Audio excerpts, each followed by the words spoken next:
আসসালামু আলাইকুম ভিউয়ার্স, সবাই কেমন আছেন? আশা করি ভালো আছেন। আমি মিসু ফ্যামিলি থেকে আজকে একটা নতুন ভিডিও নিয়ে এসেছি। ভিডিওর মূল টপিক হচ্ছে বিড়ালের কেন ঠান্ডা লাগে আর বিড়ালের ঠান্ডা লাগলে কি করণীয়। তো বিড়ালের ঠান্ডা লাগার একটি কারণ হচ্ছে তাপমাত্রার পরিবর্তন। অনেক সময় হঠাৎ তাপমাত্রার পরিবর্তন বা ঠান্ডা পরিবেশে গেলে বিড়ালের ঠান্ডা লাগে। যেমন শীতকাল থেকে যদি গরমকালে আসে বা গরমকাল থেকে যখন শীতকাল মানে ওয়েদারটা চেঞ্জ হয় তখন দেখা যায় বিড়ালের ঠান্ডা লাগে। তখন কিন্তু আমরা মানুষরাও অনেক অসুস্থ হয়ে যাই। তো বিড়ালের ঠান্ডা লাগা একটি স্বাভাবিক বিষয়ই বলতে পারেন। তো দ্বিতীয় নাম্বার হচ্ছে আহ মৃত্যুপ্রবণ আবহাওয়া।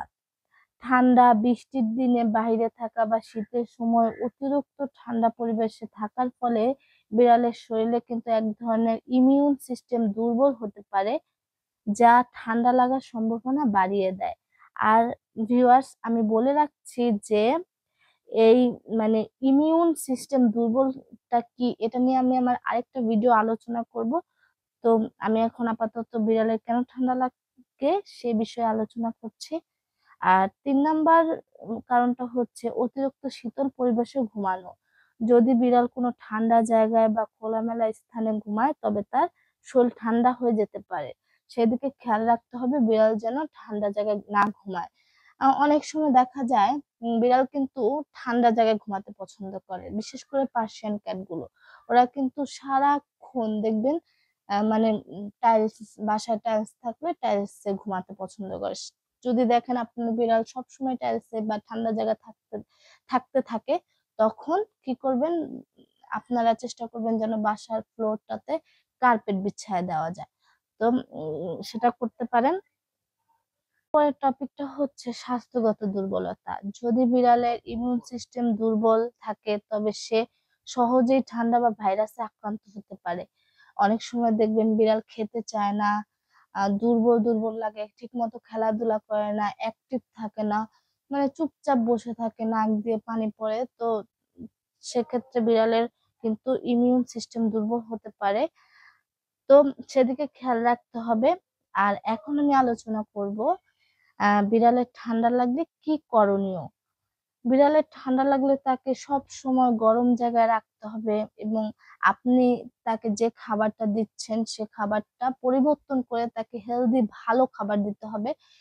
বিড়ালের খাবারে কিন্তু অনেকে দেখা যায়, আমার সামনে অনেক ভিডিও আসে যে বিড়ালকে অনেক সময় অনেকে মাছের সাথে ভাত দিচ্ছে, মানে এরকম অনেক খাবার দিচ্ছে। সব ধরনের খাবার কিন্তু বিড়ালের জন্য না, বিড়ালের জন্য অনেক খাবার আছে ও ওর হেলথের জন্য ক্ষতিকর, এরকম খাবার ওকে দেওয়া যাবে না। আবার আরেকটা হচ্ছে যে অনেক সময় দেখা যায় বিড়াল যদি একটু অসুস্থ হয়, ধরেন ওর একটু সামান্য নাক দিয়ে পানি পড়ছে, তখনই কি করে অনেকে কি করে যে ফার্মেসি থেকে বলে যে যে বিড়ালের ঠান্ডা লেগেছে। তো মানে ফার্মেসির ডক্টর যাই বলে না কেন, কম্পাউন্ডার, সে কি করে একটা ওষুধ দিয়ে দেয়। এই ভুলটা কখনোই করবেন না। এই ওষুধটা কিন্তু বিড়ালের জন্য, ওর সামান্য ঠান্ডা লেগেছিল, সেটা কিন্তু আরো দ্বিগুণ বাড়িয়ে ওর শরীরটা কিন্তু খুবই খারাপ করে দিতে পারে। সেই দিকে খেয়াল রাখতে হবে।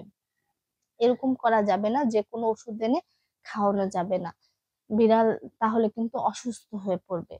তো ভিউয়ার্স, আমি বলবো যে যারা আমার চ্যানেলে নতুন, এখনো আমার চ্যানেলটা সাবস্ক্রাইব করেনি, তারা আমার চ্যানেলটা সাবস্ক্রাইব করে দিবেন আর আমার পাশে থাকবেন। আরো নিত্য নতুন ভিডিও থাকবে আপনার জন্য, কারণ আমি কিন্তু বিড়াল পালি, অনেকগুলো বিড়াল পালি। তো বিড়াল সম্বন্ধে, বিড়ালের কি খাওয়ালে কিংবা কি করলে বিড়াল অসুস্থ থেকে সুস্থ হয়ে যাবে, এরকম সম্বন্ধে আমার কিন্তু অনেক আইডিয়া রয়েছে।